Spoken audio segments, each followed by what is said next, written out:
ایک منٹ دیجیے گا۔ اہل کتاب، ہمارا رسول تمہارے پاس آ گیا ہے جو کتاب الہی کی بہت سی ان باتوں کو تمہارے سامنے کھول رہا ہے جن پر تم پردہ ڈالا کرتے تھے، اور بہت سی باتوں سے درگزر بھی کر جاتا ہے۔ تمہارے پاس اللہ کی طرف سے روشنی آ گئی ہے اور ایک ایسی حق نما کتاب، یعنی حق کو دکھانے والی کتاب، جس کے ذریعے سے اللہ تعالیٰ ان لوگوں کو جو اس کی رضا کے طالب ہیں سلامتی کے طریقے بتاتا ہے، اور اپنے حکم سے ان کو اندھیروں سے نکال کر اجالے کی طرف لے جاتا ہے اور راہ راست کی طرف ان کی رہنمائی کرتا ہے۔ یقیناً کفر کیا ان لوگوں نے جنہوں نے کہا کہ مسیح ابن مریم اللہ ہے اور الہ ہے۔ اے محمد صلی اللہ علیہ وسلم ان سے کہیے، اگر اللہ مسیح ابن مریم کو اور اس کی ماں اور تمام زمین والوں کو ہلاک کر دینا چاہے تو کس کی مجال ہے کہ اس کو اس ارادے سے باز رکھ سکے؟ اللہ تو زمین اور آسمانوں کا اور ان سب چیزوں کا مالک ہے جو زمین اور آسمانوں کے درمیان پائی جاتی ہیں۔ جو کچھ چاہتا ہے پیدا کرتا ہے اور اس کی قدرت ہر چیز پر حاوی ہے۔ یہود اور نصارہ کہتے ہیں کہ ہم اللہ کے بیٹے اور ان کے چہیتے ہیں۔ ان سے پوچھو پھر وہ تمہارے گناہوں پر تمہیں سزا کیوں دیتا ہے؟ اصل میں تم بھی ویسے ہی انسان ہو جیسے اور انسان اللہ نے پیدا کیے ہیں۔ وہ جسے چاہتا ہے معاف کرتا ہے اور جسے چاہتا ہے سزا دیتا ہے۔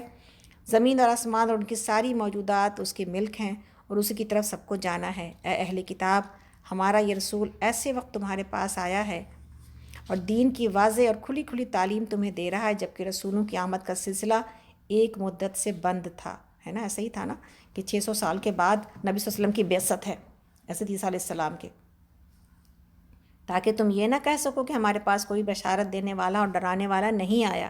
سو دیکھو اب وہ بشارت دینے اور ڈرانے والا آ گیا اور اللہ ہر چیز پر قادر ہے۔ یاد کرو جب موسیٰ نے اپنی قوم سے کہا تھا، موسیٰ علیہ السلام نے اپنی قوم سے کہا تھا کہ اے میری قوم کے لوگوں، اللہ کی اس نعمت کا خیال کرو جو اس نے تمہیں عطا کی تھی۔ اس نے تم میں نبی پیدا کیے، تم کو فرما بردار بنایا اور تم کو وہ کچھ دیا جو دنیا میں کسی کو نہ دیا تھا۔ اے برادران قوم، اس مقدس سرزمین میں داخل ہو جاؤ جو اللہ نے تمہارے لیے لکھ دی ہے، پیچھے نہ ہٹو ورنہ ناکام اور نامراد پلٹو گے۔ انہوں نے جواب دیا، اے موسیٰ، وہاں تو بڑے زبردست لوگ رہتے ہیں، ہم وہاں ہرگز نہ جائیں گے جب تک کہ وہ وہاں سے نکل نہ جائیں۔ ہاں اگر وہ نکل گئے تو ہم داخل ہونے کے لیے تیار ہیں۔ ان ڈرنے والوں میں 2 شخص ایسے بھی تھے جن کو اللہ نے اپنی نعمت سے نوازا تھا۔ انہوں نے کہا، ان جباروں کے یعنی ان زبردست اور طاقتور لوگوں کے مقابلے میں دروازوں کے اندر چلے جاؤ، جب تم اندر پہنچ جاؤ گے تو تم ہی کامیاب رہو گے، اللہ پر بھروسہ رکھو اگر تم مومن ہو۔ لیکن انہوں نے پھر یہی کہا کہ اے موسیٰ، ہم تو وہاں کبھی نہ جائیں گے جب تک کہ وہ وہاں موجود ہوں۔ بس تم اور تمہارا رب، اللہ اکبر، بس تم اور تمہارا رب دونوں جاؤ اور لڑو، ہم یہاں بیٹھے ہیں۔ اس پر موسیٰ علیہ السلام نے کہا، اے میرے رب، میرے اختیار میں کوئی نہیں مگر یا میری اپنی ذات یا میرا بھائی، بس تو ہمیں ان نافرمان لوگوں سے الگ کر دے۔ اللہ نے جواب دیا، اچھا تو وہ ملک 40 سال تک ان پر حرام ہے، یہ زمین میں مارے مارے پھریں گے اور ان نافرمانوں کی حالت پر ہرگز ترس نہ کھاؤ۔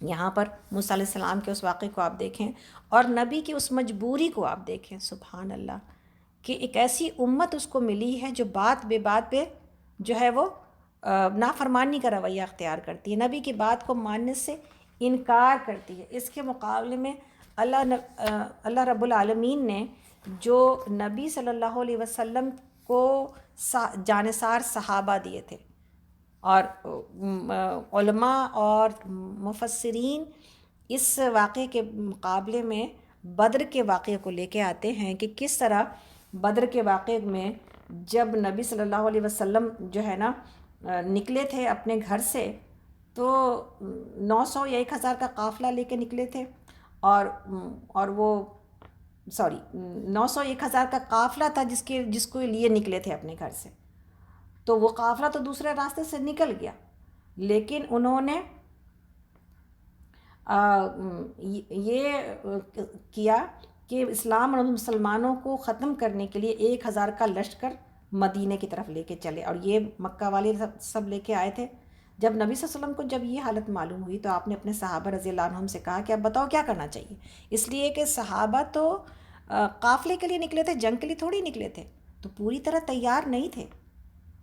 تو انہوں نے نبی صلی اللہ علیہ وسلم کے مقابلے میں اپنی جان اور اپنی مال، اپنے اہل و عیال سب کو، کسی کی کوئی پرواہ نہیں کی، اور تمام لوگوں نے نبی صلی اللہ علیہ وسلم کو کے فرمان کے اوپر اپنے آپ کو ڈال دیا کہ آپ جو حکم دیں گے وہ ہم کرنے کو تیار ہیں۔ سب سے پہلے حضرت صدیق رضی اللہ عنہ نے یعنی ابو بکر صدیق نے اس قسم کی گفتگو کی، پھر مہاجرین صحابہ میں سے کئی ایک نے اسی قسم کی تقریر کی، لیکن پھر بھی آپ نے فرمایا اور بھی کوئی شخص اپنا ارادہ ظاہر کرنا چاہے تو کرے۔ آپ کا مقصد اس سے یہ تھا کہ انصار کے ولی کا ارادہ معلوم کریں، اس لیے کہ یہ جگہ انہی کی تھی اور تعداد میں بھی یہ مہاجرین سے زیادہ تھے۔ اس پر حضرت سعد بن معاذ انصاری رضی اللہ عنہ جو کہ انصار کے سردار تھے کھڑے ہو گئے اور فرمانے لگے شاید آپ کا ارادہ ہماری مرضی معلوم کرنے کا ہے، تو سنیے یا رسول اللہ، قسم ہے اس اللہ کی جس نے آپ کو حق کے ساتھ سچا نبی بنا کر بھیجا ہے۔ اور اس کے ایک اور تقریر میں یہ بھی ہے کہ ہم وہ لوگ نہیں ہیں موسیٰ علیہ السلام کی قوم کی طرح کہ جنہوں نے یہ کہا تھا کہ تم اور تمہارا رب جا کے لڑو اور ہم یہاں بیٹھے ہیں، بلکہ قسم ہے اس اللہ کی جس نے آپ کو حق کے ساتھ سچا نبی بنا کر بھیجا ہے، اگر آپ ہمیں سمندر کے کنارے کھڑا کر کے فرمائیں کہ اس میں کود جاؤ تو بغیر کسی پس و پیش کے اس میں ہم کود جائیں گے، اور آپ دیکھ لیں گے کہ ہم میں سے ایک بھی نہ ہوگا جو کنارے پر کھڑا رہ جائے۔ یا رسول اللہ، آپ اپنے دشمنوں کے مقابلے میں ہمیں شوق سے لے کے چلیے، آپ دیکھ لیں گے کہ ہم لڑائی میں صبر اور ثابت قدمی دکھانے والے لوگ ہیں، آپ جان لیں گے کہ ہم اللہ کی ملاقات کو سچ جاننے والے لوگ ہیں۔ آپ اللہ کا نام لیجئے، کھڑے ہو جائیے، ہمیں دیکھ کر ہماری بہادری اور استقلال کو دیکھ کر انشاءاللہ آپ کی آنکھیں ٹھنڈی ہوگی۔ یہ سن کر اللہ کے رسول خوش ہو گئے اور آپ کو انصار کی یہ باتیں بہت بھلی معلوم ہوئی۔ تو سبحان اللہ، آپ یہی فرماتے ہیں۔ اسی طرح مقداد انصاری رضی اللہ عنہ نے بھی کھڑے ہو کر یہی فرمایا تھا۔ ابن مسعود رضی اللہ عنہ فرماتے ہیں کہ اگر آپ ہماری سننا چاہتے ہیں، تو عمر نے کچھ کہا، پھر انصاریوں نے کہا کہ اگر آپ ہماری سننا چاہتے ہیں تو سنیے، ہم بنی اسرائیل کی طرح نہیں ہیں جو کہہ دیں کہ آپ اور آپ کا اللہ جا کر لڑیں، ہم یہاں بیٹھے ہیں، بلکہ ہمارا جواب یہ ہے کہ آپ اللہ کی مدد لے کر جہاد کے لیے چلیے، ہم جان و مال سے آپ کے ساتھ ہیں۔ اللہ اکبر۔ تو کہتے ہیں کہ حضرت مقداد کے اس قول سے اللہ کے رسول خوش ہو گئے۔ انہوں نے کہا تھا کہ نبی صلی اللہ علیہ وسلم لڑائی کے وقت دیکھ لیں گے کہ آپ کے آگے پیچھے دائیں بائیں ہم ہوں گے، کاش کہ کوئی ایسا موقع مجھے میسر آتا کہ میں اللہ کے رسول کو اس قدر خوش کر سکتا۔ ایک روایت میں حضرت مقداد کا یہ قول حدیبیہ کے دن بھی مروی ہے۔ تو یہاں پر یہ بات سمجھیں کہ سبحان اللہ، یہ جو امت ملی تھی اور جس کے ہم آگے سے وارث ہیں، اس دین کے بھی وارث ہیں، اس امت کے بھی وارث ہیں، وہ امت تو ایسی ملی تھی کہ نبی صلی اللہ علیہ وسلم کو یہ کہہ رہی تھی کہ اگر آپ ہمیں سمندر میں کود جانے کے بھی حکم دیں گے نا تو ہم میں سے کوئی بھی اپنی جان بچانے کو پیچھے نہیں رہے گا، اور یہ ثابت کر کے دکھایا انہوں نے۔ نہت تھے، بدر کے میدان میں چلے گئے اللہ کی مدد اور اللہ کے رسول کی مدد کے لیے، سبحان اللہ۔ تو یہ ہے اصل بات۔ اور ہم ایک بستر سے کودنے کا حکم دیا جاتا ہے صبح کے وقت میں، فجر کے وقت میں، کہ بھائی یہ وقت ہے، تو ہم اس وقت بھی نہیں اتر سکتے، ہمیں سمندر میں کودنے کا حکم تھوڑی دیا جا رہا ہے، ہمیں تو ہماری ہی بھلائی کے لیے اتارا جا رہا ہے بستر سے کہ یہ وقت ہے جب اللہ سے ملاقات کا وقت ہے، تو ہم یہ نہیں کر پاتے۔ تو آپ اور ہم یہ دیکھیں کہ ہم کہاں سے اس دین کے کیسے وارث ہیں اور اس دین کو ہم کیسے آگے لے کے چلیں گے۔ جو امت کی نمازوں میں ہی اتنی کسل مندی اور نمازوں میں ہی اتنے پیچھے ہے، تو آگے اللہ کے دین کے لیے اللہ کا کلمہ بلند کرنا اور اللہ کے دین کے لیے اپنی جان اور مال کو قربان کرنا، یہ تو بہت دور کی بات ہے۔ اللہ تعالیٰ ہم سب کو وہ جذبہ عطا کرے، ایمان کا وہ جذبہ جو صحابہ کے دل میں تھا۔ اگر صحابہ جیسی کامیابی ہم حاصل کرنا چاہتے ہیں، ہمارے لیے صحابہ جیسی مشکلات نہیں ہیں الحمدللہ، ہمارے لیے ان سے بہت کم مشکلات ہیں، لیکن غلبے کی کوشش کرنا دین کے، اور اپنی زندگی کو قرآن کے مطابق بنانا اور قرآن کے پیغام کو دنیا تک پہنچانا، یہ ذمہ داری تو ہے نا ہماری۔ اس ذمہ داری میں اپنے جان کو کھپانے کی کوشش کرنے والا کامیاب ہو جائے گا۔ آپ اور ہم، اور خاص طور پر ابھی جب بات ہو رہی ہے تو ہم پچھلے دنوں بات کر رہے تھے آپ سے کہ اہل القرآن جو ہے نا وہ اہل اللہ ہیں، تو اس میں آپ دیکھیں خاص طور پر اس وقت جو لوگ کہ حدیث کلاس کے ٹیسٹ میں، تفسیر کے ٹیسٹ میں، حدیث کلاس کے ٹیسٹ میں محنت اور کوشش کر رہے ہیں، تو آپ دیکھیں آپ کا کتنا وقت ماشاءاللہ ماشاءاللہ، میرے دل سے دعائیں نکل رہی ہیں ان تمام لوگوں کے لیے جو دور قرآن میں بھی موجود ہیں اور اپنے ٹیسٹ پیپر بھی کر رہے ہیں، اور بہت سارے ٹیسٹ پیپر ہم تک پہنچ بھی گئے ہیں الحمدللہ رب العالمین۔ تو آپ یہ دیکھیں کہ آپ کی جو یہ کوشش اللہ کے راستے میں ہے اور اللہ کی کتاب کو سیکھنے کے راستے میں ہے، آپ اگر اہل القرآن نہ ہوئے تو پھر کون ہوا؟ اگر آپ اہل اللہ نہ ہوئے تو پھر کون ہوا؟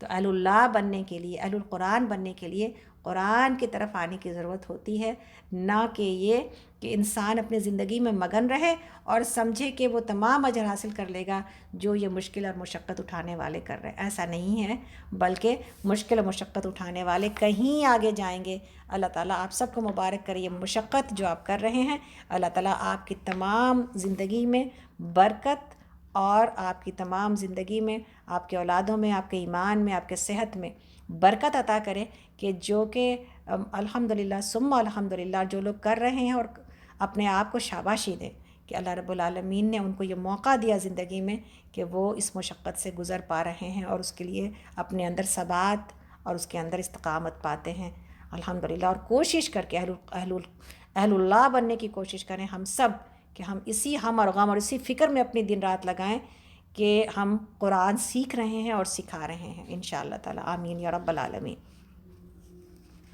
تو آگے چلتے ہیں ہم لوگ، اور اسی بات پر جب کہ بات ہو ہی رہی ہے تو ہمیں امید ہے کہ تمام تفسیر کلاس کے اور صحیح بخاری کلاس کے تمام گروپ لیڈرز اپنے اپنے گروپ کو یہ بتانے کی کوشش کر رہے ہوں گے کہ آج کا دن اپنے ٹیسٹ پیپر کو سبمٹ کرنے کا دن ہے۔ تو پلیز اپنے گروپ سے آپ سب کانٹیکٹ کیجئے اور سبوں کو یاد دہانی کرائیے اور سبوں کی خبر ہم کو پہنچائیے کہ آپ کے گروپ میں سے کتنے لوگوں نے ٹیسٹ پیپر دے دیا ہے اور کتنے لوگوں کے کیا صورتحال ہے۔ ہمیں گروپ لیڈرز کی، تمام گروپ لیڈرز سے ہمیں انفارمیشن چاہیے۔ پلیز واٹس ایپ کے اوپر میسج کے ذریعے، فون نہ کریں، سب میسج کریں اپنے گروپ کے بارے میں، آپ کا گروپ کہاں پہ کھڑا ہے اس وقت آپ کو معلوم ہونا چاہیے۔ جزاکم اللہ خیراً کثیرا و احسن الجزا۔ انشاءاللہ تعالی ہم لوگ اذان کے بعد آگے چلیں گے، ہمارے پاس اذان ہو رہی ہے۔ چلیے تو ہم لوگ آگے چلتے ہیں اپنے دور قرآن کی طرف، اور اس وقت ہم لوگ آیت نمبر انشاءاللہ تعالی سورۃ المائدہ کی 27 نمبر آیت پر ہیں، پارہ نمبر 6 پر ہیں۔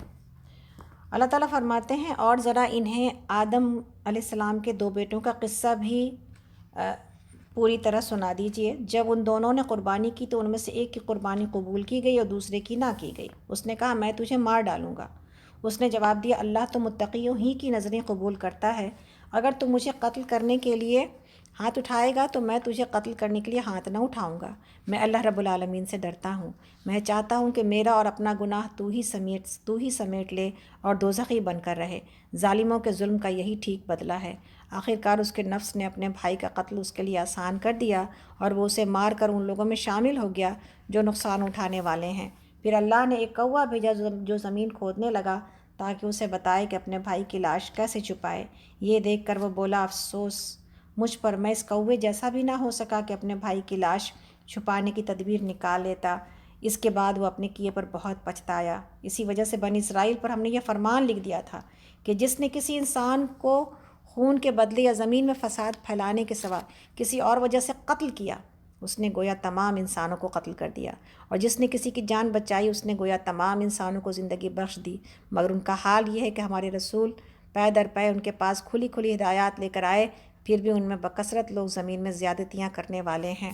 تو یہاں پر حابیل اور قابل کا قصہ بیان کیا گیا، اور کس طرح یعنی دنیا کا شوق اور بعض اوقات حرص اور لالچ انسان کو کہاں تک پہنچاتی ہے کہ جس نے قابل کو اس حد تک پہنچا دیا کہ اپنے ہی بھائی کو قتل کر کے ساری دنیا کے یعنی سرزمین کے اوپر یہ پہلا قتل تھا آدم علیہ السلام کے بیٹوں میں، اور یہ پہلا قتل یعنی پہلا گناہ کرنے والے یہ قابل کہ جس کے سر دنیا میں آج بھی کہیں پر کوئی قتل ہوتا ہے تو اس کا گناہ اس پہلے گناہ والے کے اوپر ہی جاتا ہے۔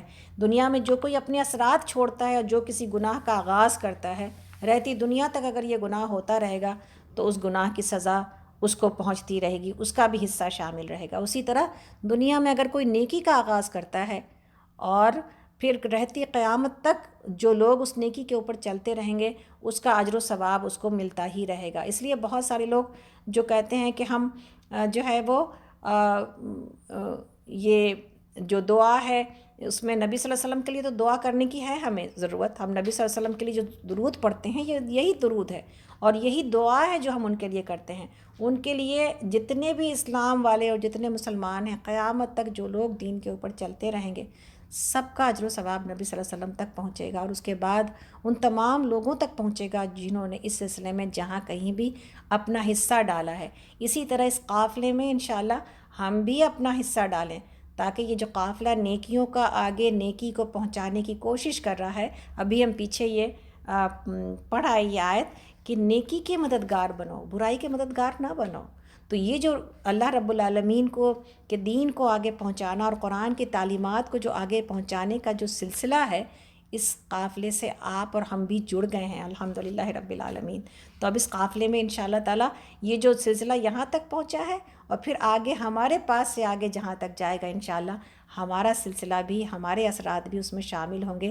اور اللہ رب العالمین نے، انسان کہتا ہے پتہ نہیں کوئی میرے بارے میں جانے گا یا نہیں جانے گا، کوئی سمجھ پائے گا یا نہیں سمجھ پائے گا۔ اس وقت 150 لوگ فون پر ہیں، اس وقت جو ہے وہ کتنے لوگ اسکائپ پر ہیں، اس پر کتنے لوگ فیس بک کے اوپر ہیں، ہر کسی کو کوئی جان نہیں رہا ہے، کوئی ایک دوسرے کو جانتا نہیں ہے، لیکن اللہ رب العالمین تو سب کو جان رہے ہیں نا۔ تو آپ کا فَمَن يَعْمَلْ مِثْقَالَ ذَرَّةٍ خَيْرًا يَرَهُ وَمَن يَعْمَلْ مِثْقَالَ ذَرَّةٍ شَرًّا يَرَهُ، کوئی نہیں، کوئی ذرہ برابر نیکی، جس نے ذرہ برابر نیکی بھی کی ہے اس کو وہاں اجر پا کے رہے گا، اور جس نے ذرہ برابر بھی برائی کی ہے وہاں پر اس کی برائی کو حشر دیکھ کے رہے گا۔ تو یہ انسان چھوڑ دیتا ہے۔ بہت سارے لوگ آج بیٹھے ہوں گے، ہم بہت سارے لوگوں کو فیس بک کے اوپر دیکھ رہے ہیں جو پچھلے سال موجود تھے، اور بہت سارے لوگ ابھی موجود نہیں ہیں۔ کچھ لوگ ایسے بھی ہیں جن کو شاید فیس بک کے اوپر مشکل بھی آ رہی ہے، لیکن پھر بھی کچھ لوگ ہیں ایسے فیملی کے تھے جو آتے تھے، اس سال نہیں آ رہے ہیں۔ تو ہم کو یہی حیرت ہوتی ہے کہ یہ سمجھ کے انسان بیٹھ جاتا، اچھا پچھلی بار تو ہم نے سب سن ہی لیا تھا جو انہوں نے قرآن میں پڑھا تھا، اور بہت تفصیل سے ہم نے وقت لگا لیا تھا، اب اس سال تو میں بزی ہوں، یا بار بار سننے کی ضرورت ہی کیا ہے؟ تو یہ اگر کسی کے دل میں، اگر اللہ نہ کرے کہیں پر بھی کسی کے پاس بھی اگر یہ خیال آتا ہے کہ انسان کتنا سنے اور کیوں سنے بار بار، تو پھر اللہ کے نبی صلی اللہ علیہ وسلم تو سب سے زیادہ عمل کرنے والے انسان تھے، آپ نے کیوں دور کیا قرآن کا ہر سال جبریل علیہ السلام کے ساتھ؟ آپ کو کیا ضرورت تھی؟ اللہ کی باتیں تو سب آپ کو پتہ بھی تھیں، یاد بھی تھیں، آپ تو خود بتانے والے تھے قرآن کے اور حدیث کے، پھر آپ نے کیوں کی یہ محنت؟ اس لیے کہ یہی وہ کتاب ہے، یہی وہ کلام ہے جس کے ساتھ جڑ جانا، اس کو بار بار پڑھنا اور بار بار سننا اتنی بڑی نعمت ہے، عظیم نعمت ہے، جس کے بارے میں اللہ نے کہا کہ دنیا کچھ اور جمع کرے، تم یہ جمع کرو، تم یہ جمع کرو۔ تو اور یہ وہ نعمت ہے، عظیم نعمت، جس کے لیے تم خوشیاں مناؤ۔ تو الحمدللہ ہم سب کو خوشیاں منانی چاہیے، جو لوگ کہ سال ہر سال سے دور قرآن میں جڑے ہوئے ہیں الحمدللہ، اور ہم اللہ کے ذکر سے اپنے دل کو سکون پہنچاتے ہیں الحمدللہ رب العالمین۔ تو آگے چلتے ہیں ہم لوگ، آگے ہم لوگ آیت نمبر 33 پر ہیں، سورۃ المائدہ پارہ نمبر 6۔ جو لوگ اللہ اور اس کے رسول سے لڑتے ہیں اور زمین میں اس لیے تگ و دو کرتے ہیں کہ فساد برپا کرے، ان کی سزا یہ ہے کہ قتل کیے جائیں، یا سولی پر چڑھائے جائیں، یا ان کے ہاتھ اور پاؤں مخالف سمتوں سے کاٹ ڈالے جائیں، یا وہ جلا وطن کر دیے جائیں۔ یہ ذلت اور رسوائی تو ان کے لیے دنیا میں ہے، اور آخرت میں ان کے لیے اس سے بڑی سزا ہے۔ مگر جو لوگ توبہ کر لیں قبل اس کے کہ تم ان پر قابو پاؤ، تمہیں معلوم ہونا چاہیے کہ اللہ معاف کرنے والا اور رحم فرمانے والا ہے۔ اے لوگو جو ایمان لائے ہو، اللہ سے ڈرو اور اس کی جناب میں باریابی کا ذریعہ تلاش کرو، اور اس کی راہ میں جد و جہد کرو، شاید کہ تمہیں کامیابی نصیب ہو جائے۔ خوب جان لو کہ جن لوگوں نے کفر کا رویہ اختیار کیا ہے، اگر ان کے قبضے میں ساری زمین کی دولت ہو اور اتنی ہی اس کے ساتھ، اور وہ چاہیں کہ اسے فدیہ میں دے کر قیامت کے روز عذاب سے بچ جائیں، تب بھی وہ ان سے قبول نہ کی جائے گی، اور انہیں دردناک سزا مل کر رہے گی۔ وہ چاہیں گے کہ دوزخ کی آگ سے نکل بھاگیں، مگر وہ نہ نکل سکیں گے، اور انہیں قائم رہنے والا عذاب دیا جائے گا۔ تو یہاں پر یہ بات کہ اللہ سے ڈر کر، یعنی اللہ کا تقوی اختیار کرتے ہوئے اللہ کے حضور باریابی حاصل کرنا، یہ بہت زیادہ جو ہے نا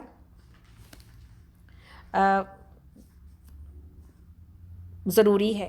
اس سلسلے میں اللہ کی طرف کوشش کرنے میں جو چیزیں مزاحمت کرتی ہیں، یعنی جو راستے سے میں کی جو رکاوٹیں ہیں، اس کو بھی جان لینا بہت ضروری ہے۔ پہلے تو کمر کسنا، جیسے کہ پیچھے ہم نے کہا، کمر کسا جائے نیکی کے لیے کے اوپر، کمر کسا جائے اخلاص کے ساتھ نیکی کے اوپر، لیکن یہ جو اسٹرگل ہے اور یہ جو کوشش ہے، یہ اس کے اندر جد و جہد ہے، اسٹرگل ہے، یہ کوشش کی جائے گی، کمر کسا جائے گا اور جد و جہد شروع کی جائے گی، جہاد شروع کیا جائے گا۔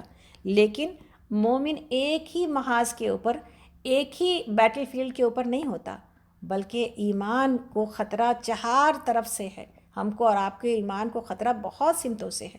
ایک محاذ تو یہ ہے، ایک بیٹل فیلڈ تو ابلیس ہے، شیطان، جو میرا قرین ہے، جو میرا ساتھی ہے، ایک منٹ چین کی حالت میں رہنے نہیں دیتا ہے، ایک منٹ اللہ کی یاد میں ہمیں رہنے نہیں دیتا ہے۔ ابھی کچھ خیال آتا ہے، ابھی کدھر لے جاتا ہے۔ ابھی دور قرآن میں کوئی بیٹھ کے سن رہا ہوگا، کوئی پتہ نہیں چل پھر کے سن رہا ہوگا، اس کو یہ سمجھا کے رکھا ہے تمہارے پاس اتنا ٹائم ہی نہیں ہے کہ تم بیٹھ کے سنو، تم تو گھر کے کام کرو اور اس کے بعد یہ بس لگا دو، کچھ سن لیں گے، کچھ بھول جائیں گے، کچھ جو ہے وہ شور میں دب جائے گا تو یہ ہوگا۔ تو ہر ایک انسان کے ساتھ الگ الگ طریقے سے آتا ہے، جس کی جو کمزوری ہے اس کی کمزوری کے راستے سے آتا ہے۔ تو ایک تو یہ جو ابلیس ہے، جو شیطان ہے، اور یہ جو میرا قرین، میرا ساتھی ہے، یہ میرے طریقے سے آتا ہے، میری جو کمزوری ہے اس کے راستے سے آتا ہے۔ تو ایک لڑائی اور ایک جنگ تو اس کے ساتھ ہے۔ دوسرا جو محاذ ہے، دوسرا جو بیٹل فیلڈ ہے، وہ انسان کی اپنی خواہشات ہے۔ گرچہ شیطان بھی خواہشات کے پردے میں ہی آتا ہے، لیکن اپنا انسان کی اپنی جسمانی خواہشات بھی ہوتی ہیں، اس کے انسان جو ہے ان خواہشات کے پیچھے پڑا ہوتا ہے، اس سے لڑنے کی ضرورت ہوتی ہے۔ ابھی آپ دیکھیں یہ 30 روزے بغیر اس اسٹرگل کے ہو جائیں گے؟ 30 دن آپ کو اور ہم کو بھوکا پیاسا رہنا ہے، اپنے جسم سے لڑنا ہے نا آپ کو اور ہم کو، کہ اس میں کمزوری بھی نہیں آنے دینی ہے، اس میں دور قرآن بھی ہمیں انشاءاللہ مکمل کرنا ہے، ہمیں ٹیسٹ بھی دینے ہیں، اور ہمیں روزے بھی رکھنے اور ہمیں تراویح بھی پڑھنی ہے۔ تو اپنے جسم سے مستقل لڑنا ہے، وہ آرام ڈھونڈے گا، وہ کھانا مانگے گا، وہ پانی مانگے گا، اور ہمیں اس کو روکے رکھنا ہے۔ اور یہی وجہ ہے کہ یہ اسٹرگل اتنی شدید ہوتی ہے کہ اللہ رب العالمین نے روزے کا اجر یہ کہا کہ میں ہی، روزے کا اجر تو میں خود ہی ہوں، روزے دار کو تو اللہ ہی مل جاتا ہے، کتنا بڑا اجر ہے جس کے لیے کوشش اور اسٹرگل کی جائے۔ تو دوسرا جو محاذ ہے، دوسرا جو بیٹل فیلڈ ہے، وہ میری اپنی خواہشات ہیں۔ اس کے علاوہ ابھی تو روزہ ایک مثال ہم نے دیا آپ کو، تیسرا بیٹل فیلڈ کیا ہے؟ ایسے بہت سارے زندگی میں میرے چاروں طرف لوگ ہیں جن کے ساتھ ہم بندھے ہوئے ہیں، اور جو کہ آپ کو اور ہم کو اس راستے سے ہٹانا چاہتے ہیں، جن کے پاس اس راستے پر جانے کی کوئی اہمیت نہیں ہے، جن کے پاس دنیا کے چکا چوند سے، جن کی آنکھیں بالکل خیرہ ہیں، اور آنکھ بالکل جنہوں نے بند کر رکھا ہے۔ ایسے لوگ آپ کو نہ صرف یہ کہ وہ اپنا راستہ کھوتے ہیں، بلکہ آپ کے بھی راستے کے اور ہمارے راستے کی بھی رکاوٹ بنتے ہیں۔ ایسے لوگوں کے ساتھ آپ کو واسطہ پڑتا ہے دن رات 24 گھنٹے، جن کے ساتھ اسٹرگل کرنے کی لڑائی نہیں لڑنا ہے، لیکن ان کے بہکاوے میں یا ان کے دباؤ میں آئے بغیر مومن اپنا فوکس لوز نہیں کرتا ہے۔ تو اپنے آپ کو فوکس رکھنے میں پھر یہ تیسرا بیٹل فیلڈ ہے جس کے اوپر ہمیں لڑائی کرنے کی، یا جس کے اوپر ہمیں فوکس ہو کے چوکنا ہو کے بیٹھنے کی ضرورت رہتی ہے۔ اور چوتھا بیٹل فیلڈ وہ ہے کہ باہر کی دنیا، یہ جو آج کی دنیا جس طرز پر، جس ٹرینڈ پر جو سوسائٹی پڑی ہوئی ہے، جو آج کے دور کا ڈیمانڈ ہے، وہ آپ کو اور ہم کو جو ہے ڈسٹریکٹ کر رہا ہوتا ہے۔ تو یہ 4 بیٹل فیلڈ ہیں میری زندگی کے، جس کو یاد رکھنے کی ضرورت ہے۔ کہاں کہاں پر یہ شیطان مجھے بہکا رہا ہے، کہاں کہاں پر میری خواہشات مجھے دوسری طرف لے جا رہی ہیں، کہاں کہاں پر لوگ میرا راستہ خراب کر رہے ہیں، اور کہاں کہاں پر یہ جو دور ہے، یہ جو وقت ہے، یہ جو حالات ہیں، وہ ہمیں اللہ کے راستے سے ہٹانے کی کوشش کرتے ہیں۔ اس کو یاد رکھنا بہت زیادہ ضروری ہے۔ تو اللہ تعالیٰ کہتے ہیں، آگے چلتے ہیں ہم لوگ، اور تو یاد کیا رکھ لینا چاہیے؟ اللہ کے راستے میں اللہ کی طرف پہنچنے کا وسیلہ اور راستہ اختیار کیے رہنا چاہیے۔ ادروائز تو اللہ تعالیٰ نے کہا کہ کوئی اگر یہ محنت نہ کرے اور یہ کوشش نہ کرے اور میرے پاس آئے، تو پھر اس دن اگر کچھ بھی دینا چاہے گا جہنم کی آگ سے بچنے کے لیے، بچ نہیں سکے گا۔ اللہ تعالیٰ فرماتے ہیں آگے، اس وقت اب چور کے بارے میں بات ہو رہی ہے، آیت نمبر 38 ہے، اور سورۃ المائدہ پارہ نمبر 6۔ اور چور خواہ عورت ہو یا مرد، دونوں کے ہاتھ کاٹ دو، یہ ان کی کمائی کا بدلہ ہے، اور اللہ کی طرف سے عبرتناک سزا۔ اللہ کی قدرت سب پر غالب ہے، اور وہ دانا اور بینا ہے۔ پھر جو ظلم کرنے کے بعد توبہ کرے اور اپنی اصلاح کر لے، تو اللہ کی نظر عنایت بھی اس پر مائل ہو جائے گی، اللہ پھر اس پر مائل ہو جائے گی۔ اللہ بہت درگزر کرنے والا اور رحم فرمانے والا ہے۔ کیا تم جانتے نہیں ہو کہ اللہ زمین اور آسمانوں کی سلطنت کا مالک ہے، جسے چاہے سزا دے اور جسے چاہے معاف کر دے، اور ہر چیز کا اختیار رکھتا ہے۔ یہاں پر چور کی سزا بتائی جا رہی ہے، اور چور کے بارے میں چھوٹی چھوٹی چوری کے اوپر ہاتھ نہیں کاٹا جاتا۔ یہ بات تو انشاءاللہ تعالیٰ آپ لوگوں کو بہت دفعہ بتائی جا چکی ہے کہ یہ جو چوری کے بارے میں جو نصاب ہے یا جو مقدار ہے، نبی صلی اللہ علیہ وسلم نے فرمایا کہ ایک ڈھال کی قیمت سے کم کی چوری پر ہاتھ نہ کاٹا جائے. تو اور ایک ڈھال کی قیمت نبی صلی اللہ علیہ وسلم کے زمانے میں 10 درہم تھی. تو 10 درہم یا 10 درہم سے کم کی چوری پر ہاتھ کاٹنے کی سزا نہیں ہے، بلکہ ہاتھ کاٹنے کی سزا کب ہے؟ جب کہ اس سے مقدار زیادہ ہو اور چیز کہیں حفاظت سے رکھی ہوئی ہو اور اس نے اس حفاظت کی جگہ سے نکالا ہو چور. 2 شرائط ہیں، اگر یہ پورے ہو جائیں تو پھر ہاتھ کاٹا جائے گا. آگے اللہ تعالیٰ فرماتے ہیں، ہم لوگ اس وقت آیت نمبر 41 پر ہیں، سورۃ المائدہ اور پارہ نمبر 6. اے نبی صلی اللہ علیہ وسلم، آپ کے لیے رنج کا باعث نہ ہو وہ لوگ جو کفر کی راہ میں بڑی تیز گامی دکھا رہے ہیں، یعنی ان کو دیکھ کے آپ غمناک نہ ہوں. خواہ وہ ان میں سے ہوں جو منہ سے کہتے ہیں ہم ایمان لائے مگر دل ان کے ایمان نہیں لائے، یا ان میں سے ہوں جو یہودی بن گئے ہیں جن کا حال یہ ہے کہ جھوٹ کے لیے کان لگاتے ہیں اور دوسرے لوگوں کی خاطر جو تمہارے پاس کبھی نہیں آئے سنگن لیتے پھرتے ہیں. کتاب اللہ کے الفاظ کو ان کا صحیح معنی موجود ہونے کے باوجود اصل معنی سے پھیر دیتے ہیں اور لوگوں سے کہتے ہیں تمہیں یہ حکم دیا جائے تو مانو، نہیں تو نہ مانو. جس سے اللہ ہی نے فتنے میں ڈالنے کا ارادہ کر لیا ہو اس کو اللہ کی گرفت سے بچانے کے لیے تم کچھ نہیں کر سکتے. یہ وہ لوگ ہیں جن کے دلوں کو اللہ نے پاک کرنا نہیں چاہا ہے، ان کے لیے دنیا میں رسوائی ہے اور آخرت میں سخت سزا. یہ جھوٹ سننے والے اور حرام کے مال کھانے والے ہیں، لہٰذا اگر یہ تمہارے پاس اپنے مقدمات لے کر آئیں تو تمہیں اختیار دیا جاتا ہے کہ چاہے ان کا فیصلہ کرو ورنہ انکار کر دو. انکار کر دو تو یہ تمہارا کچھ بگاڑ نہیں سکتے، اور فیصلہ کرو تو پھر ٹھیک ٹھیک انصاف کے ساتھ کرو کہ اللہ انصاف کرنے والوں کو پسند کرتا ہے. اور یہ تمہیں کیسے حکم بناتے ہیں جبکہ ان کے پاس تورات موجود ہے جس میں اللہ کا حکم لکھا ہوا ہے، پھر یہ اس سے منہ موڑ رہے ہیں. اصل بات یہ ہے کہ یہ لوگ ایمان ہی نہیں رکھتے. ہم نے تورات نازل کی جس میں ہدایت اور روشنی تھی. سارے نبی جو مسلم تھے اسی کے مطابق ان یہودی بن جانے والوں کے معاملات کا فیصلہ کرتے تھے، اور اسی طرح ربانی اور احبار بھی اسی پر کا فیصلے کا مدار رکھتے تھے، کیونکہ انہیں کتاب اللہ کی حفاظت کا ذمہ دار بنایا گیا تھا اور وہ اس پر گواہ تھے. بس اے یہودیوں کی جماعت، تم لوگوں سے نہ ڈرو بلکہ مجھ سے ڈرو اور میری آیات کو ذرا ذرا سے معاوضے لے کر بیچنا چھوڑ دو. جو لوگ اللہ کے نازل کردہ قانون کے مطابق فیصلہ نہ کریں وہی کافر ہیں.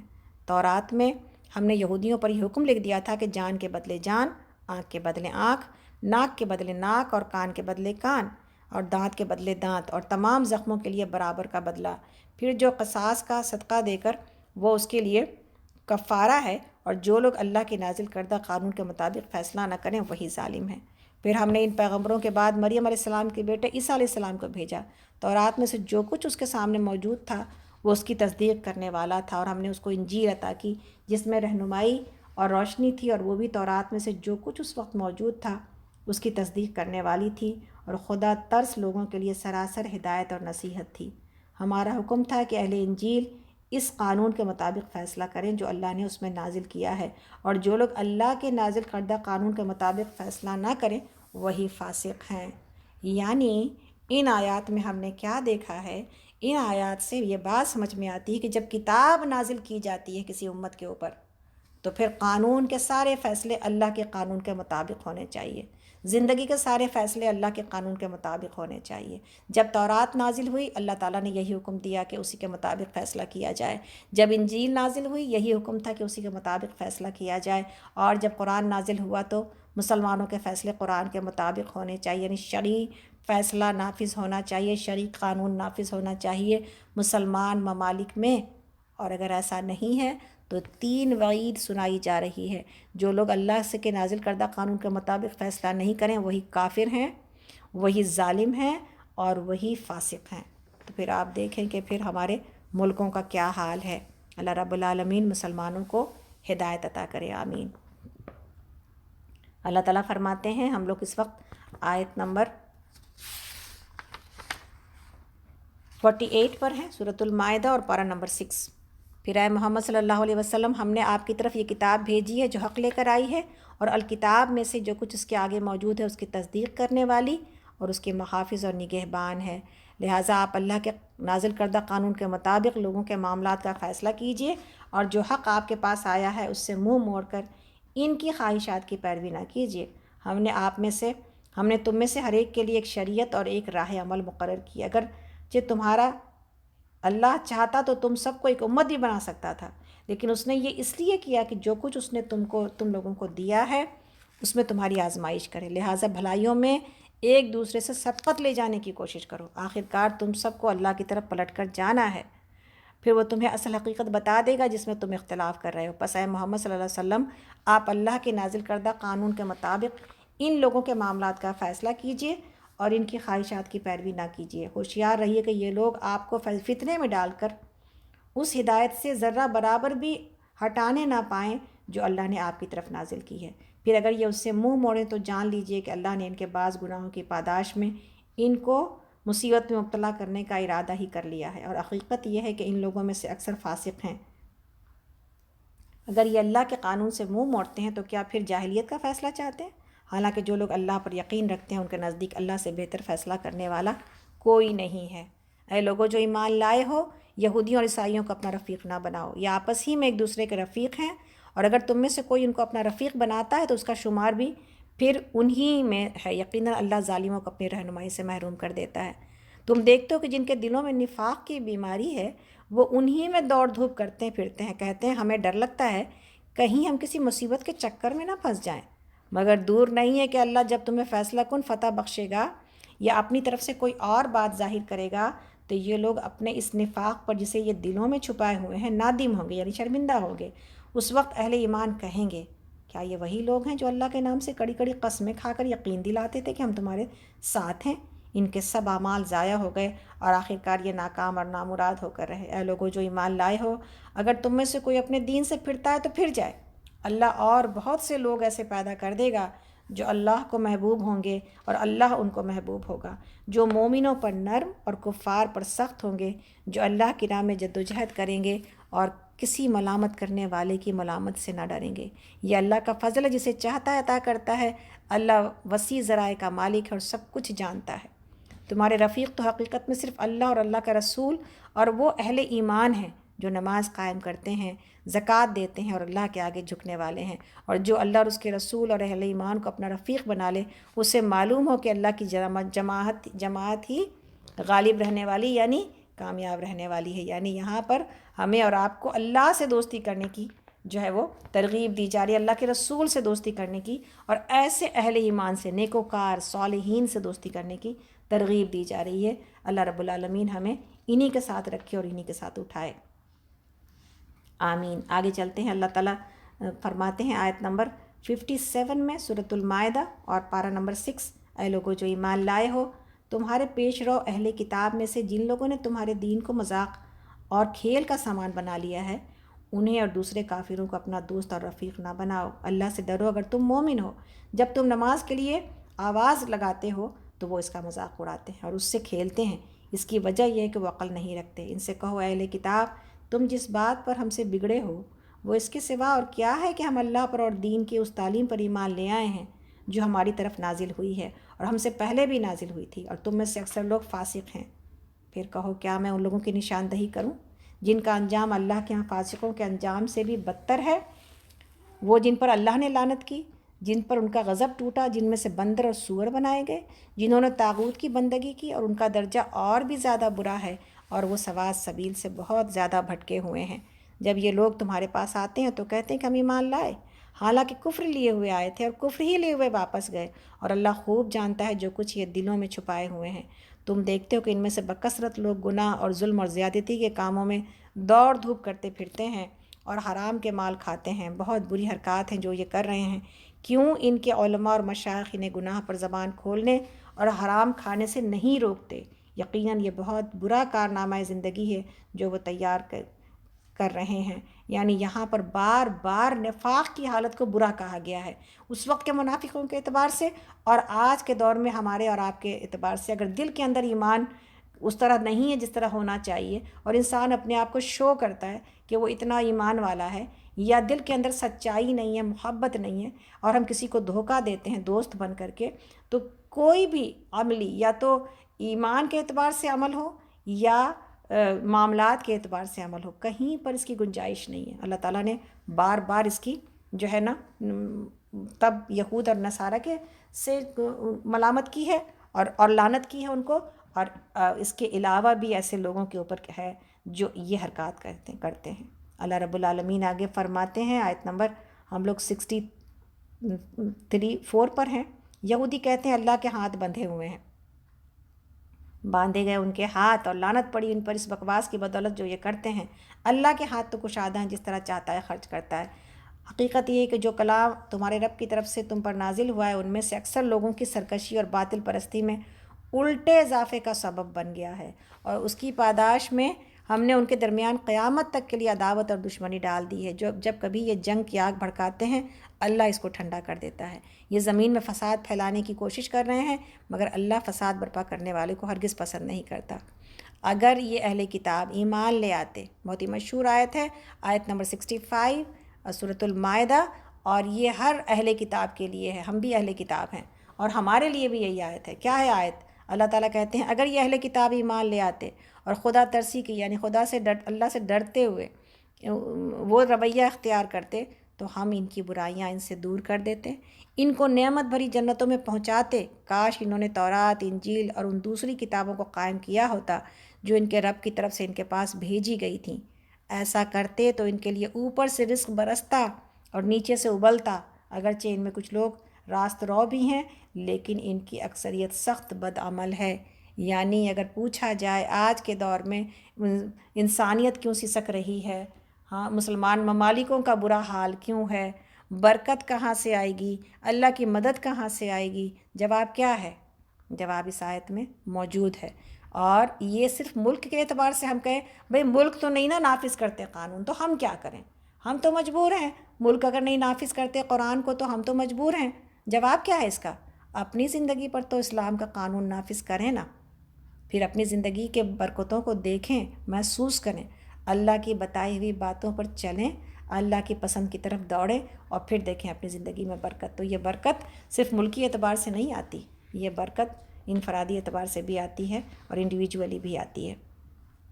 جس کام میں ہم بے بس ہیں اس کام میں ہم بے بس ہیں، جو شیطان میرے قبضے میں ہے، یعنی میری اپنی ذات، اس کو تو قابو کریں۔ آگے اللہ تعالیٰ فرماتے ہیں، اس وقت ہم لوگ آیت نمبر 67 پر ہیں، سورۃ المائدہ اور پارہ نمبر 6، کہ اے پیغمبر صلی اللہ علیہ وسلم جو کچھ آپ کے رب کی طرف سے آپ پر نازل کیا ہے وہ لوگوں تک پہنچا دیجیے۔ اگر آپ نے ایسا نہ کیا تو اس کی پیغمبری کا حق ادا نہ کیا، اللہ آپ کو لوگوں کے شر سے بچانے والا ہے۔ یقین رکھیے کہ وہ کافروں کو آپ کے مقابلے میں کامیابی کی راہ ہرگز نہ دکھائے گا۔ صاف کہہ دیجیے اے اہل کتاب، تم ہرگز کسی اصل پر نہیں ہو جب تک کہ تورات اور انجیل اور ان دوسری کتابوں کو قائم نہ کرو جو تمہارے رب کی طرف سے نازل کی گئی ہیں۔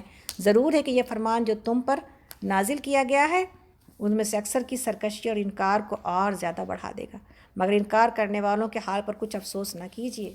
یقین جانو کہ یہاں اجارہ کسی کا بھی نہیں ہے، مسلمان ہو یا یہودی، صابی ہو یا عیسائی، جو بھی اللہ روز آخر پر ایمان لائے گا اور نیک عمل کرے گا، بے شک اس کے لیے نہ کسی خوف کا مقام ہے نہ رنج کا، ولا خوف علیہم ولا هم یحزنون۔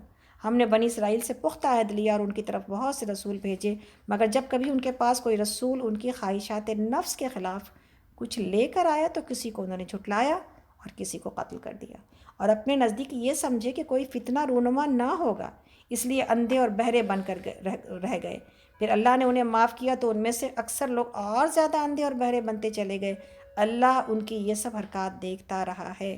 یقیناً کفر کیا ان لوگوں نے جنہوں نے کہا کہ اللہ مسیح ابن مریم ہی ہے، حالانکہ مسیح علیہ السلام نے کہا تھا کہ اے بنی اسرائیل، اللہ کی بندگی کرو جو میرا رب بھی ہے اور تمہارا رب بھی۔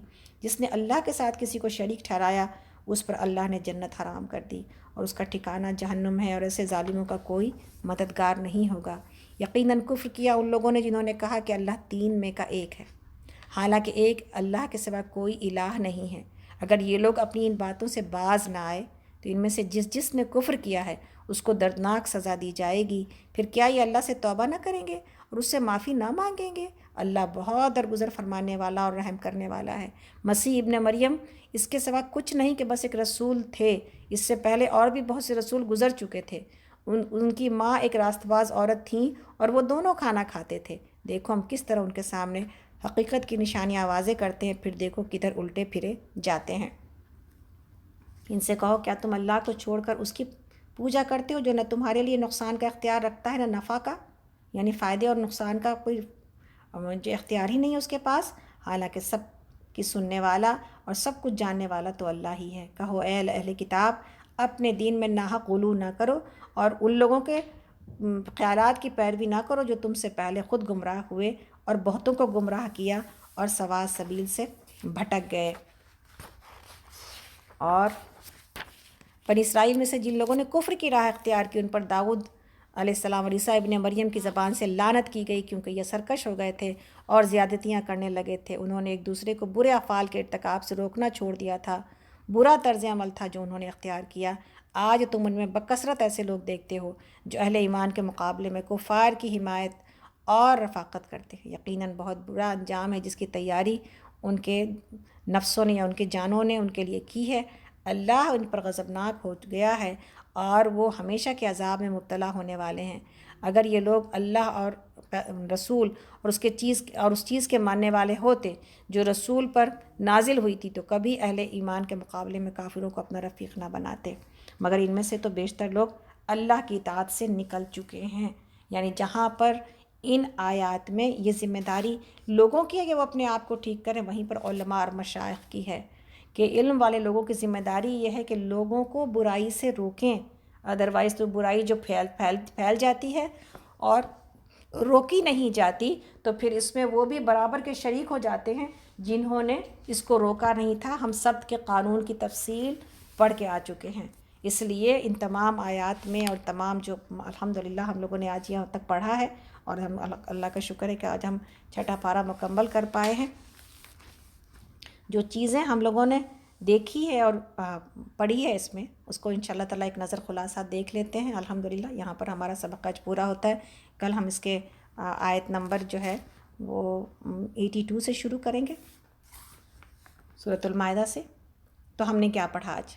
ہم لوگوں نے یہ پڑھا کہ صلاۃ الخوف میں بھی جو نماز چھوڑی اور جس کو ترک کرنے کی اجازت نہیں دی گئی، رخصت نہیں دی گئی، اس نماز کا کتنا خیال رکھنا ہے، اور اس نماز کے وضو کا بھی ذکر ہم نے پڑھا، کس طرح ایک احسن وضو اور ایک دل سے پڑھی گئی 2 رکعت نفل نماز بھی انسان کو پورے گناہ سے پاک کر دیتی ہے۔ تو کہاں یہ فرائض ہمیں کہاں تک پہنچاتے ہیں، کن بلندیوں تک پہنچاتے ہیں، سبحان اللہ۔ اور پہلے بھی بات ہو چکی کہ ایک نماز نہیں ہے۔ آج ہم نے یہ پڑھا کہ نبی صلی اللہ علیہ وسلم کے اطیعوا اللہ و اطیعوا الرسول میں صحابہ سمندر میں کود کر جان دینے پر بھی آمادہ تھے اور ایک بھی پیچھے نہ ہٹتا اگر اللہ کے رسول اس کا حکم دیتے تو۔ آج ہم اور آپ اپنی نمازوں کے سلسلے میں، اپنے معاملات کے سلسلے میں، اپنے بعض رویوں کے سلسلے میں، اپنے لباس کے سلسلے میں کتنا ہم اپنی مرضی، لوگ کیا کہیں گے، اس بارے میں ہم کتنے فکر مند ہیں۔ اللہ کیا سوچ رہا ہے، اللہ کی نظر میں ہم کیسے ہیں، یہ ہمیں پرواہ نہیں ہوتی۔ ہمیں لوگوں کی نظروں میں رہنے کی جو اتنی عادت ہو چکی ہے کہ ہم ہر وقت یہ چاہتے ہیں کہ ہم پارٹی پرسن بنے رہیں اور ہم لوگوں کی نگاہوں میں رہیں۔ اللہ کو کیا پسند ہے، میری زندگی کا وقت کہاں کہاں خرچ ہو رہا ہے، کتنا ضائع ہو رہا ہے، کتنا بچا ہے، کوئی نہیں جانتا ہے۔ اب اس ایسے حالات میں بھی ہم انہی محفلوں کو ڈھونڈتے ہیں جہاں پر ہمارا دل لگے، اور ہمارا دل کب لگتا ہے ذکر کی مجلسوں میں۔ لیکن مبارک ہیں وہ لوگ، آپ لوگ، ہم سب الحمدللہ ثم الحمدللہ کہ ہم نے اپنے آپ کو یہاں پہ لگا رکھا ہے۔ اللہ سے استقامت کی دعا مانگتے ہیں کہ اللہ تعالیٰ ہمیں جو ہے اس کے اوپر استقامت عطا کرے اور ہم خوبی کے ساتھ، آسانی کے ساتھ اللہ کے کلام کو سنتے ہوئے، سیکھتے ہوئے انشاءاللہ تعالیٰ اس سے گزر کر دور قرآن کے اس دعا کے دن پہنچے جس دن اپنے محنت کا اجر پائے انشاءاللہ تعالیٰ۔ ویسے اجر تو روز مل ہی رہا ہے اللہ کی مغفرت کے جو ہے وہ نتیجے میں۔ اسی طرح ہم نے یہ دیکھا کہ برائی اور نجوہ کے جو ہے سرگوشی نہیں کی جائے گی، اشارے کنایے سے، مجلسوں میں باتیں بنانے سے انسان کو رکنا چاہیے۔ اسی طرح ہم نے یہ دیکھا کہ شرک معاف نہیں ہوگا، اپنی زندگی توحید پر اور صرف اللہ سے لو لگانے اور صرف اللہ سے محبت پر قائم کرنے کی ضرورت ہے ہمیں۔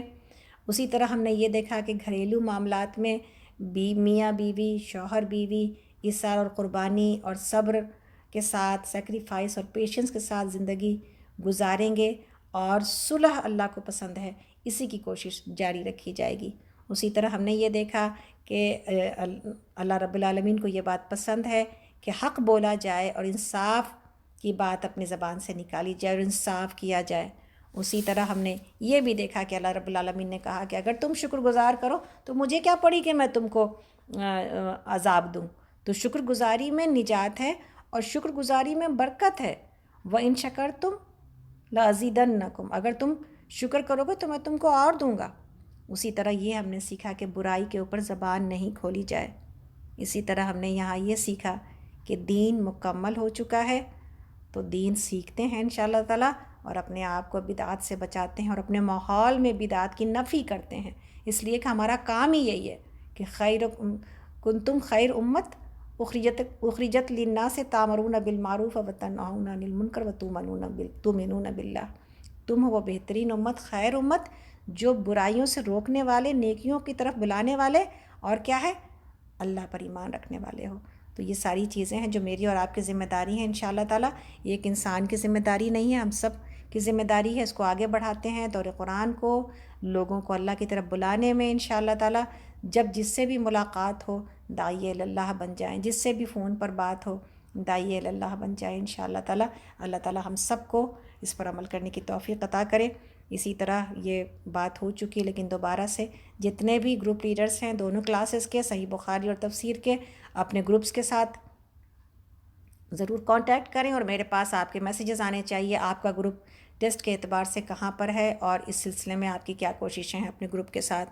اسی طرح انشاءاللہ تعالیٰ یہاں پر تھوڑی سی دعا کرائیں گے انشاءاللہ تعالیٰ، جو ہم میں سے جتنے بھی لوگ اللہ کی حمد و ثنا کے ساتھ کہ سبحان اللہ و بحمدہ سبحان اللہ العظیم، اللہم صلی وسلم علی نبینا محمد۔ یا اللہ جو کچھ بھی ہم نے پڑھا ہے یا اللہ اس پر عمل کرنے کی توفیق عطا کر دیجئے۔ اے اللہ ہم میں سے جو کوئی بھی اللہ جس تکلیف میں ہے اس تکلیف سے یا اللہ اس کو نجات عطا کیجیے یا رب العالمین۔ اے اللہ ہماری زندگیوں میں، ہمارے وقت میں، اے اللہ ہماری نیکیوں میں، ہمارے مال میں برکت عطا کیجیے۔ اللہ ہمارے دلوں کو کھول دیجیے، سینوں کو کھول دیجیے کہ ہم اللہ کے راستے میں اپنے مال کو خرچ کر کے یا اللہ صدقہ کر کے اور صدقے والے اعمال کر کے یا اللہ اے اللہ نجات حاصل کر پائیں۔ یا اللہ ہمیں جہنم کی آگ سے بچا لیجیے یا رب العالمین۔ اے اللہ ہمیں برے انجام سے بچا لیجیے یا اللہ۔ یا اللہ ہم سب کی قبروں کو یا رب العالمین اے اللہ ایک نہ ایک دن آپ کے پاس ہمیں جانا ہے یا اللہ۔ ہماری ملاقات آپ سے اس طرح ہو کہ آپ ہم سے راضی ہوں اور ہم اپنے انجام پر خوش ہوں یا اللہ۔ یا اللہ ہمیں قبر کے عذاب سے ہم سب کو بچا لیجیے یا اللہ۔ یا اللہ ہمیں حسن خاتمہ عطا کیجیے یا غفور و رحیم۔ یا اللہ ہم سب سے راضی ہو جائیے، ہمیں زبانوں کے اوپر یا اللہ قابو عطا کر دیجیے یا رب العالمین۔ یا اللہ ہمیں یہ جو چومکھی لڑائی جو مومن لڑتا ہے یا اللہ، اس چومکھی لڑائی کی توفیق عطا کر دیجیے یا اللہ کہ اپنے آپ کو، اپنے ایمان کو، اپنے وقت کو بچا کے لے جائیں ہم اس دنیا سے یا اللہ، کامیاب ہو جائیں یا اللہ۔ یا اللہ ہر دن اتنے سارے نقصانات اور ہر دن اتنا موقع ملتا ہے یا اللہ، آپ کی طرف سے یہ 24 گھنٹے ملتے ہیں اپنے آپ کو جنت کے اعمال کرنے والے میں یا تو انسان لگا جائے یا پھر یہ کہ اس دنیا میں اپنے آپ کو کھپا جائے۔ اللہ ہمیں جنت والے اعمال میں کھپنے والا بنا دیجیے اللہ۔ اے اللہ ہمیں ہمارے اندر وہ عمل ڈال دیجیے، ہم سے وہ عمل کروا لیجیے جو ہمیں جنت کی طرف لے جانے والے ہیں۔ اے اللہ ہمیں اس سے بچا لیجیے جو ہمیں جہنم کی طرف لے جانے والے ہیں۔ یا اللہ ہر ایک کا حق ہے یا رب العالمین، ہر چیز جو میرے پاس ہے آپ کی امانت ہے اور سب کے بارے میں پوچھ ہوگی یا اللہ۔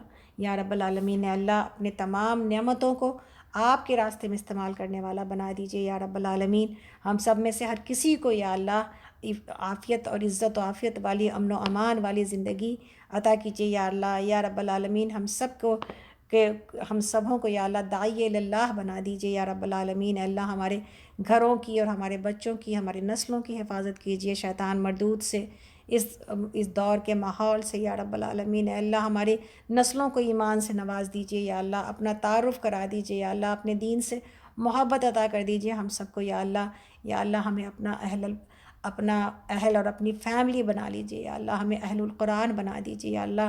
یا اللہ قرآن ہمارے اوڑھنا اور بچھونا بنا دیجیے یا اللہ۔ یا اللہ ہم قرآن کے ساتھ ہی صبح کریں اور ہم قرآن کے ساتھ ہی رات کریں، اے اللہ ایسے دن رات پڑھنے والا بنا دیجیے یا رب العالمین۔ اے اللہ ہم سب کو اللہم بلغنا فی الرمضان، اے اللہ ہم سب کو رمضان میں پہنچائیے یا اللہ، اور ہم سب سے بہترین تمام عبادتوں کو آسانی کے ساتھ بہترین طریقے سے یا اللہ کرنے والا بنا دیجیے اللہ، ہمیں شب قدر سے ملاقات کرا دیجیے یا رب العالمین۔ اے اللہ ہم 84 سال کی عبادت لے جائیں یا اللہ یا رب العالمین۔ اے اللہ ہمیں ہمت طاقت قوت عطا کیجیے اپنی طرف سے یا اللہ۔ اے اللہ آپ ہمارے رب اور ہمارے ساتھی بن جائیے اللہ، اپنی جو ہے وہ خلیت عطا کر دیجیے یا اللہ۔ اے اللہ اپنی دوستی عطا کر دیجیے یا اللہ، اپنا خلیل بنا لیجیے یا اللہ۔ ہم سب کو بھی اللہ اپنے ابراہیم علیہ السلام کو اپنا خلیل بنایا تھا یا اللہ۔ اتنی قربانیاں تو ہم اپنی زندگی میں، ہم اس لائق تو نہیں ہیں، بہت چھوٹا منہ اور بڑی بات ہے، لیکن اے اللہ اگر آپ نواز دیں تو یہ آپ کی رحمت ہے یا رب العالمین۔ اے اللہ ہماری تمام کمی کوتاہیوں کو معاف کر کے اللہ اپنی رحمتوں میں جگہ دیجیے یا غفور الرحیم۔ اے اللہ وہ بھی عطا کر دیجیے جو ہم مانگ رہے ہیں، وہ بھی عطا کر دیجیے جو ہم مانگ نہ سکے یا رب العالمین یا اللہ۔ اے اللہ ہم سب کو، ہماری اولادوں کو ہمارے لیے ثواب جاریہ بنائیے اور ہمیں ہمارے والدین کے لیے ثواب جاریہ بنائیے یا اللہ۔ جن کے والدین چلے گئے اس دنیا سے ان کو اپنی رحمتوں میں جگہ دیجیے یا اللہ۔ اللہم اغفر لہما ورحمہما کما ربیانی صغیرہ، اللہم اغفر لہما ورحمہما کما ربیانی صغیرہ، اللہم اغفر لہما ورحمہما کما ربیانی صغیرہ۔ اللہ ہمارے جد امجد کو اور ہمارے تمام رشتہ داروں کو، دنیا کے تمام مسلمان مومن مومنات کو اور تمام انسانیت کو یا اللہ ہدایت پر یا اللہ ڈال دیجیے۔ جو چلے گئے ہیں ان کو اپنی رحمتوں میں جگہ عطا فرمائیے۔ ربی جعلنی مقیم الصلاۃ ومن ذریتی ربنا وتقبل دعاء ربنا اغفر لی ولوالدی وللمؤمنین یوم یقوم الحساب، آمین یا رب العالمین۔ اللہ ہمیں سے جو کوئی بھی بیمار ہے، ہماری سمینہ روحی کو یا رب العالمین بہترین شفائے کاملہ اجلا کے ساتھ اپنے گھر میں لے کے آئیے یا اللہ۔ اللہ اس کو بہترین، دوبارہ سے بہترین زندگی اور بہترین صحت عطا کیجیے، اپنے بچوں میں واپس لائیے یا اللہ۔ روبینہ کے والد جو گھر آ گئے ہیں اللہ ان کو بہترین صحت عطا کیجیے یا اللہ۔ شاہدہ کو بہترین صحت اور شفا عطا کیجیے یا اللہ یا رب العالمین۔ یہ رمضان ہم سب کے لیے آسان، ان کے لیے بھی آسان کر دیجیے یا اللہ۔ یا اللہ ڈاکٹر عتیق الرحمان کو بہترین شفائے کاملہ عاجلہ سے اپنے گھر واپس لے کے آئیے۔ جو لوگ بھی بیمار ہیں اللہ، ہماری تمام جو بڑی بہنیں ہیں، ہماری تمام جو چھوٹی بہنیں ہیں، ہمارا جو پورا گروپ ہے یا اللہ، ہر آنے والے کو، ہماری بزرگ آمنہ آنٹی، ہماری کلم النساء آنٹی اور ہماری گلشن آنٹی اور انکل کو یا اللہ، جہاں کہیں پر بھی ہمارے جو بزرگ ہیں، جو دعائیں دینے والے ہیں، محبت کرنے والے ہیں، اللہ اسی طرح محبت بھرا ساتھ اللہ کے لیے اپنی محبت میں ہمیں جوڑے رکھیے اللہ۔ اے اللہ ہمیں صالحین میں اور علماء کے بیچ میں رکھیے یا اللہ، اور ہمیں علم والوں کے ساتھ، علماء کے ساتھ اور صالحین کے ساتھ اٹھائیے۔ فاطر السماوات والارض انت ولی فی الدنیا والآخرہ توفنی مسلما والحقنی بالصالحین۔ اے اللہ ہمیں موت نہ آئے مگر اس حال میں کہ آپ ہم سے راضی ہوں یا ربی، ہمیں موت نہ آئے مگر اس حال میں کہ آپ ہم سے راضی ہوں یا ربی، ہمیں موت نہ آئے مگر اس حال میں کہ ہماری زبانوں پر کلمہ لا الہ الا اللہ، آمین یا رب العالمین۔ سبحان ربک رب العزۃ عما یصفون وسلام علی المرسلین والحمد للہ رب العالمین۔ سبحان ربک رب العزۃ عما یصفون وسلام علی المرسلین والحمد للہ رب العالمین۔ سبحانک اللہم وبحمدک اشہد ان لا الہ الا انت استغفرک واتوب الیک۔ ربنا آتنا فی الدنیا حسنۃ وفی الآخرۃ حسنۃ وقنا عذاب النار، آمین یا رب العالمین۔ السلام علیکم ورحمۃ اللہ وبرکاتہ۔ اپنی خاص دعا میں یاد رکھیں، انشاءاللہ آپ سب سے ملاقات ہوتی ہے کل اسی وقت پر۔ اللہ تعالیٰ آپ سب کا حامی و ناصر ہو، آمین۔